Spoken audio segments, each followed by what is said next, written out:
Do you know who not to be kind to? Even if you were raised to be kind to everyone, at a certain age, your time, your energy, and your peace are no longer things to be handed out freely to anyone who wants a piece of them. The older you get, the more you realize that kindness is not always a gift. It can be a trap. There are people out there who thrive on your generosity, your patience, your silence, and the longer you let them in, the more they take. In this video, we're going to talk about 5 types of people you should stop being kind to in old age. These aren't strangers or distant acquaintances. These are people who often sit closest to you, family, neighbors, even old friends. But if you're not careful, their patterns of behavior can drain you in ways you don't even see coming.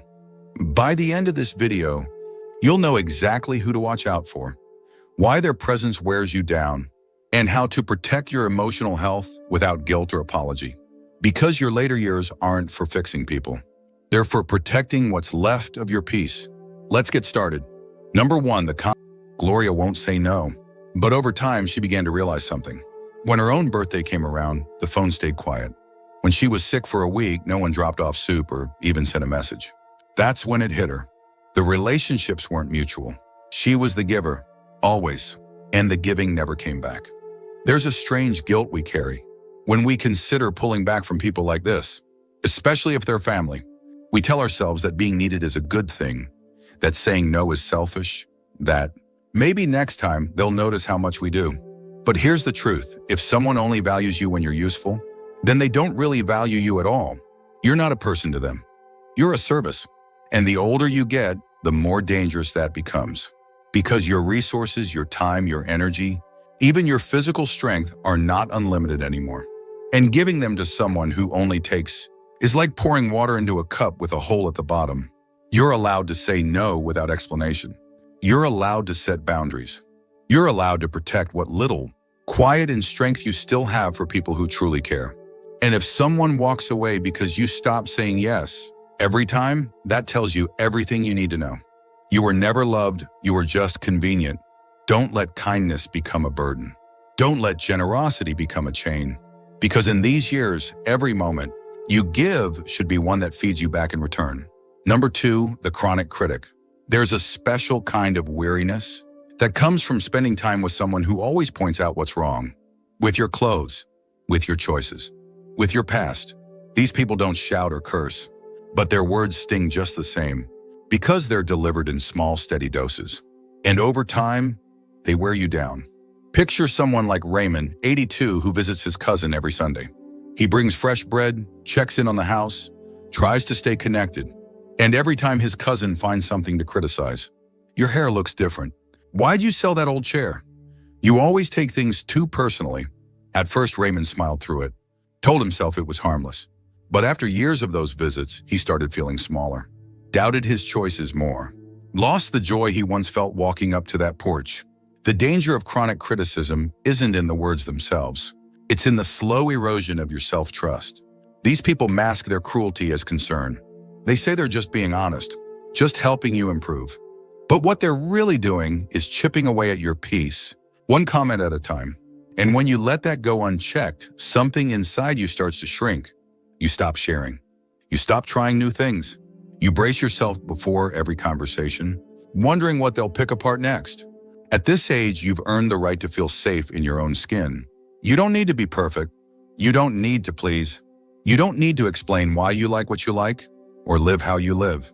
If someone always leaves you feeling wrong, small or broken, you owe it to yourself to stop handing them a front row seat to your life. Being kind doesn't mean being available for abuse, no matter how politely it's packaged. And sometimes the most loving thing you can do for yourself is to step back and say, I'm done letting you rewrite my story in your voice. If you're still watching this video and finding these insights valuable, please comment villain. They don't yell. They don't argue. They simply look at you a certain way, drop a few carefully chosen words, and suddenly you're questioning whether you've done enough, whether you're good enough, whether you've failed them somehow. These are the guilt trippers, and they can be some of the most draining people to keep in your life, especially as you grow older. Take Margaret, 79, who lives on her own and tries to stay involved in her extended family's lives. Her niece only calls when she needs a favor, and when Margaret says no, even gently, she gets silence. Or worse, comments like, "I guess I just thought family would be there for me." Margaret isn't saying no out of spite. She's tired. She's protecting her time. But guilt doesn't care. It sneaks in and sits beside her all evening, whispering that maybe she really is being selfish. What makes guilt trippers so difficult is that they often use your best qualities against you. Your loyalty, your empathy, your sense of duty. They make you feel like pulling back is an act of cruelty, when really it's the only way to survive. And over time, their emotional manipulation can become a pattern. That's hard to spot until you notice that you're constantly apologizing, constantly over-explaining, constantly giving more than you're comfortable with, just to avoid the cold shoulder that follows any boundary you try to set. Here's the truth: you don't owe anyone your peace.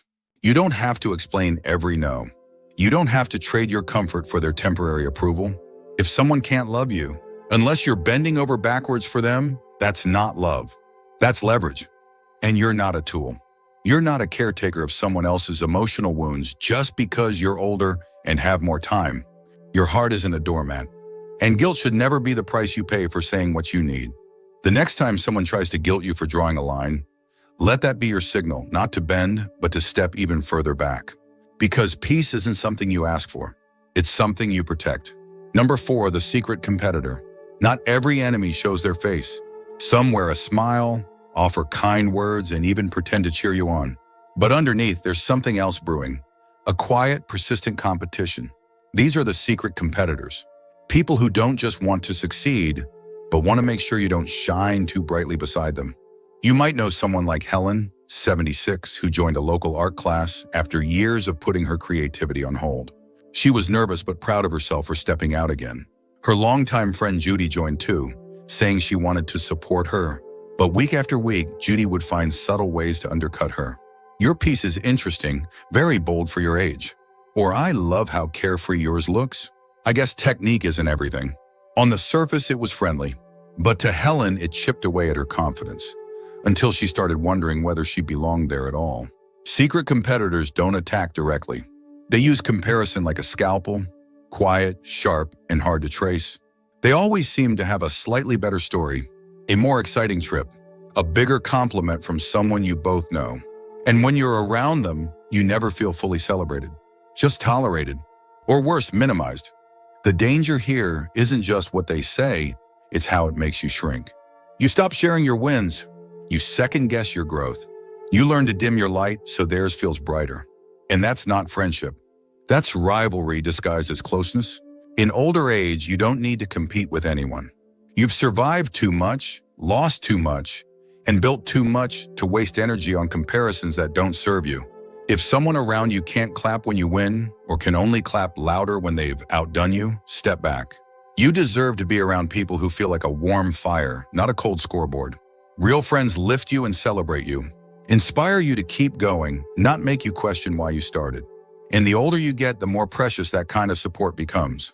If you're still watching this video and finding these insights valuable, please comment number 4 below to let me know you're here. And if you haven't subscribed yet, I recommend you subscribe and turn on the bell so you don't miss any videos. Your support helps us continue creating good content to inform and inspire you. Now let's move forward. Number 5, the passive-aggressive manipulator. Some people don't yell. They don't argue. They don't confront. Instead, they master the art of silence, sarcasm, and subtle digs that leave you wondering whether you're overreacting. These are the passive-aggressive manipulators.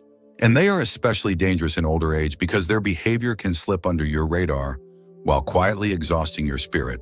Think of someone like Harold, 83, who's lived in the same neighborhood for decades. His neighbor Doug always smiles and waves.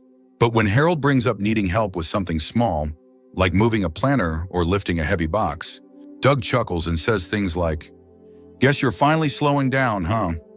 Or I'd offer, "But I've got 2 knees that still work and I'd like to keep them that way." He doesn't refuse outright. He just hides the sting in a joke. And Harold is left standing there, unsure whether he's been insulted or just dismissed. Passive-aggressive people play by different rules. They avoid direct responsibility by pretending they didn't mean what they said. They leave messages unanswered. They cancel plans without explanation. And then, if you bring it up, they flip the script, accusing you of being sensitive, dramatic, or difficult. Over time, this wears you down. You start walking on eggshells, trying to avoid setting them off. You tell yourself it's not worth the fuss. But it is, because the longer you stay in that dynamic, the more you start silencing your own needs just to keep the peace that never really existed in the first place. At this stage in life, peace isn't a luxury, it's a requirement. And anyone who disrupts it with emotional games is not someone you need to keep close. You don't have to respond to every. You deserve better. Final thoughts. Now that you've heard about these 5 types of people, take a moment to check in with yourself. Are any of them sitting too close in your life? Are you offering your time, your patience, or your energy to people who only take, only tear down, only twist your good intentions into obligations? The truth is, the older you get, the more valuable your peace becomes. You've carried people. You've forgiven more than you should have. You've kept silent to avoid stirring up conflict. But you don't have to keep doing that. Not anymore. These years aren't about enduring toxic patterns. They're about clearing them out. You have the right to protect your space. You have the right to choose who gets access to your heart, your time, your living room, and your phone. Being kind doesn't mean being available to people who leave you drained. It doesn't mean putting their comfort above your sanity. It means choosing compassion with boundaries, warmth with wisdom. And if that means walking away from someone who's been in your life for years, so be it. Sometimes the greatest act of kindness is the one you give yourself, by finally saying enough. So if any part of today's message spoke to you, don't let it slip away. Reflect on it and write it down. Make the choice to stop handing out pieces of yourself to people who never give anything back. Because your later years aren't just about surviving. They're about healing, growing, and surrounding yourself with people who truly see you. And that starts with letting go of those who never did. Thank you for joining us today. We'd love to hear from you. Leave a comment below and share one thing you learned today and how you plan to use it in your life. Your thoughts are important to us, so don't hesitate to share them. Reading your comments gives us great motivation and encouragement. If you enjoyed this video and found it helpful, please like, subscribe, and share. Your support helps us continue creating good content to inform and inspire you. Thanks for watching, and we look forward to seeing you in the next video.